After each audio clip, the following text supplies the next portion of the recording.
Of course, I'm saying all this, but I'm not actually a big VTuber. Quack quack. About content saturation, okay, I think that streaming is pretty saturated in general, but I think VTubing is a little less saturated. It's still saturated, but VTubing is a little bit less. I think that to be successful in VTubing, it's a bit harder now because it's getting saturated. If you wanna be known, you have to have a really good personality, and you have to know your niche too. Like, if I think like if you have a clear niche, it gets easier, maybe. Otherwise, you have to be like just a really good entertainer or really talented at something. Like you're a really good gamer or you're really good at singing. Basically, whatever your advantages in life, like whatever you're best at, you have to be able to maximize that to get more attention on you. Quack quack. Yeah, there's a lot of VTubers doing how to be a VTuber content. Honestly. Quack quack. Gaming is content, but it's not saturated. I think gaming is saturated. It's just being good at gaming isn't. There's very few people who are good at it. Like, the reason I think Selene is really popular even outside of the VTubing scene is because she's like an expert, right? At the at Apex and like Overwatch and FPS in general. So I think it's hard to get people to watch you if you're not an expert. Because I know people who won't watch a streamer play Valorant or CSGO unless they're a specific rank. Because it's like, unless they're super entertaining, there's no point because you're not gonna be able to learn anything from watching their VOD of them playing. So there's very few people who are really good at gaming. And the really popular, I guess this is maybe a hot take, but the really popular streamers, they're just either really funny or really good. But then, you know, in Valorant, like the rise of like the uwu Discord kitten people, I think that's also common. That's also like a trope that happens. Quack quack. Do I believe that anyone can stream? I think yes, but not everyone can commit to it, is what I think. Not everyone can commit to streaming, which is okay. Everyone can stream, but not everyone can commit to it, which will consequently make it difficult for them to excel in it. And that's totally fine depending on what your goal is. Because if your goal is just to like have fun, make friends, and just stream your games so that you can watch them back or like make videos out of them for fun, that's totally fine, I think. But I think if you wanna be able to be successful in streaming, I think that's the thing that it's difficult for everyone to be able to do because I was researching a lot and I think there's more that goes into it than just having a model and like turning on OBS like and it's also and maybe hot take but it can't be like just stream what you want. Like me right now, that's what I'm doing. I just stream what I want. But if you want to be a successful streamer, that can't be like you can't just stream what you want. You have to know what people want to watch. You have to stream the things that like show your best qualities and you have to stream the things that are popular.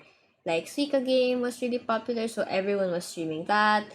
Among Us was really popular, everyone was streaming that. And even if you don't like it that much, you have to because it's what people are looking for at the time. It's like the hot topic, basically. I think like you can't just make the content that you want. You have to be smart with what content you're putting out. And it also can't just be streaming. It has to be I think of streaming more as a way to retain an audience or maintain a community or maintain an audience. I think that if you're starting out, you really have to have other content that you're putting out like YouTube videos, YouTube shorts or TikTok videos or Instagram reels or like you're active on Twitter. You have to cover all the bases because that's how you're gonna get an audience. And then when you stream, that's how you can retain the audience and like be able to interact with your audience. And of course, I'm saying all this, but I'm not actually a big VTuber. That's just what my analysis has shown me, at least. YouTube also, like, it can't just be like same with VTubing. It can't just be like you stream what you want. With YouTube, it can't just be you make whatever video you want. It can't. You have to optimize it for the algorithm. Like, you can alternate, like you have to alternate between like having your hub videos, like hub video meaning it's a video that's your general content. Honestly, I just want to stream to archive a part of me in the internet. At least someone somewhere at some point in time will see it. Yeah, that's totally fine. Like, I think like everyone has different goals with streaming, like, and that's why you have to be clear about what your goal is, because it's hard if you don't have a direction. Like, at least you know what you want, but when if you don't have like a clear direction, it's hard to even keep going with it and have the discipline to keep going at it. So for me, I have hub videos and then I have help videos. So I was watching a video about like how to make YouTube, like how to start out on YouTube, and they were suggesting to follow like the framework that YouTube suggests too. So the way that works is for the first quarter for YouTube, like I at the start I was just doing like hub videos. Like, these are a hub videos, like it's like general content that you'll be putting out. Apparently you also have to have help videos, so that's why I started alternating it. Like, I have a hub video, was my last video, like a stream highlights video. So I have to mix in like a help video, like helping the community, because how-to videos are very popular, and like how-to videos is like a way to help the community. That's why lots of people are looking for them, because they're like, YouTube is like a place to like educate yourself or upskill yourself. That's like one reason why people go. Then I alternate it with like a cover that's like a hub video too. It's like general content. It's not really helping anyone. It's just like content that my viewers would typically be seeing, which is fine. But yeah, because like you can't saturate it too much with like tutorial videos, because otherwise, if like people are coming to your channel just for tutorial videos, they're gonna be like, what is this cover video? Like, I'm here for like tutorial videos. Like, why is she posting this stream highlights video? They're gonna like expect you to just churn out tutorial videos. So yeah, that's why you have to have a healthy mix of content, so that your subscribers kind of know that what to expect from you, and decide from there if they want to keep subscribing to keep watching your content. That's how I'm like trying to do it right now.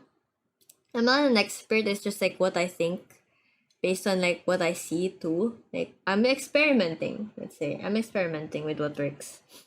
Yeah, and then like I stopped doing more shorts because I was realizing like I'm getting subscribers, but I'm not getting an audience. You get what I mean? They subscribe to me or they watch my shorts and I'm getting views, and of course like those numbers are satisfying. But it's not really adding to the community, which is what you want at the end. Like, you want a community, you want like people to consistently come back to you. Quack quack. Me, for a while I was like, man, should I even keep VTubing? Like, what am I doing? Because like maybe I should just be a flesh tuber, It's hard if like you don't have direction. I feel like that's the one tip that I feel like I wish I knew about VTubing. Like, I wish I knew that I should have like super clear direction. Let's see. Quack quack. If I got less than 5 years to live, but there's a way to extend it for less than 10 years, but you'll have to be confined in a room, would you take it or not? I think I would take it. There's still a lot to experience, even if you're just in your room, I think. There's still a lot of things to try. There's still a lot of things to learn. And they can be done in the room, I think. That's a hard question. It's a good one. It's a lot about what's important to you. I guess it all goes back to that. Like, what is important to us? Makes you believe that you're living. Like, that you're still living. Quack, quack.